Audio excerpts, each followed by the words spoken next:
Sheffield time শারদ সংকল্প 2025-এর পূজা পরিক্রমায় আমরা এখন এই মুহূর্তে রয়েছি হাওড়ার অন্নপূর্ণা ব্যায়াম সমিতিতে। দেখতে দেখতে অন্নপূর্ণা ব্যায়াম সমিতির পুজো 92 বছরে পদার্পণ করল। এক বড় গৌরবময় অধ্যায়, অবশ্যই ঐতিহ্যের অধ্যায়। সেই অন্নপূর্ণা ব্যায়াম সমিতির যে পুজো, সেই পুজোটা একেবারে ঐতিহ্যের পুজো। পুজোটা একেবারেই বনেদিয়ানার পুজো, যে কারণে অন্নপূর্ণা ব্যায়াম সমিতিতে কোনো থিম মণ্ডপ হয়েছে এমনটা খুব বেশি মনে পড়ে না। তবে থিম যে হয়নি এমনটাও নয়, কিন্তু তার পাশাপাশি অন্নপূর্ণা ব্যায়াম সমিতির পুজো মানে সেটা ঐতিহ্যের পুজো, আবেগের পুজো, যে কারণে এই পুজোর গুরুত্বটাই এলাকার মানুষের কাছে অসীম। অন্নপূর্ণা ব্যায়াম সমিতির মণ্ডপের যে ভাবনা, সেই ভাবনাটা ঠিক একটা ঐতিহ্যের বাতাবরণে তৈরি করা। শুধু পটের কাজ দেখলে বুঝতে পারবেন, মণ্ডপ জুড়ে শুধু রয়েছে পটের কাজ। যেমনটা পটের কাজ লক্ষ্য করা যায়, ঠিক মণ্ডপের ঠিক বাইরের সজ্জাতে আধুনিকতার বিন্দু মাত্র খুঁজে পাওয়া যায় না অন্নপূর্ণা ব্যায়াম সমিতির মণ্ডপে। সেই সাবেকি যে থামগুলো আপনারা দেখছেন, এগুলোর মধ্যেও অনেক আভিজাত্য আছে। সর্বোপরি অন্নপূর্ণা ব্যায়াম সমিতির পুজোকে ঘিরে এলাকার মানুষের মধ্যে থাকে ভীষণ ভীষণ আবেগ, উন্মাদনা আর উচ্ছ্বাস।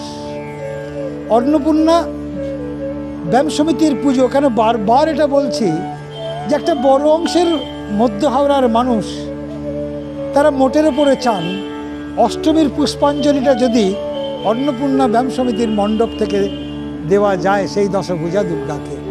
যে কারণে অনেকের মনের একটা বাসনাও থাকে। বাসনা থাকার একটা কারণও আছে। কারণটা হলো অন্নপূর্ণা ব্যায়াম সমিতির যে প্রতিমা, একেবারে সাবেকির প্রতিমা, কোনো আধুনিকতার ছোঁয়া নেই।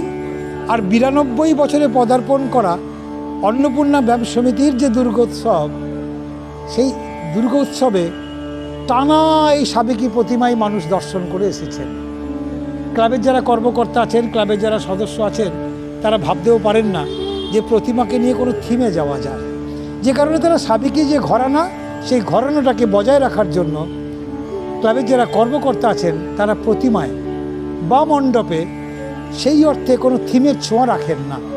তাদের যে পুরনো সাবেকি বনেদি ঘরানা, সেই ঘরানাটাকে তারা ধরে রাখার আপ্রাণ চেষ্টা করেন।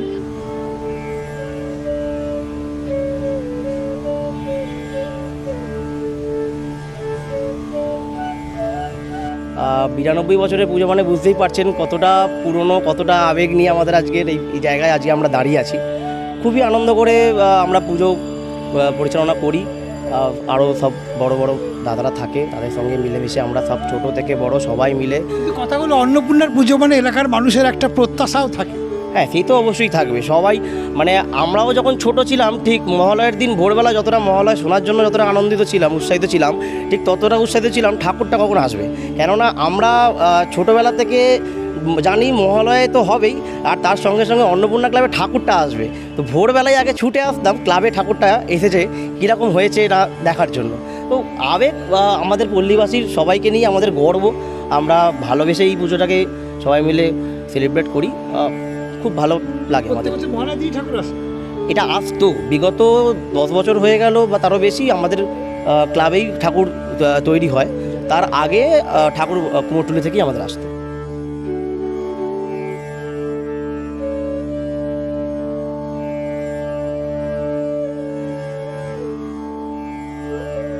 বুঝতেই পারলেন যে একজন সদস্য তিনি মনে করছেন তার যে একেবারে ছোটোবেলার যে স্মৃতি, সেই স্মৃতি খুঁজতে গিয়ে তিনি পেয়েছেন এমনটা যে এই অন্নপূর্ণা বারোয়ারি অন্নপূর্ণার যে ব্যায়াম সমিতির যে পুজো, সেই পুজোর যে মণ্ডপে ঠাকুর আসার জন্য দীর্ঘ প্রতীক্ষায় থাকা, সাত সকালে এসে প্রতিমা দর্শন করা, কেমন প্রতিমা হলো, এগুলো দেখার যে আবেগ, যে উৎসাহ, যে উদ্দীপনা, এটা এলাকার মানুষের মধ্যে যে আছে সে বিষয়ে কোনো সন্দেহ নেই।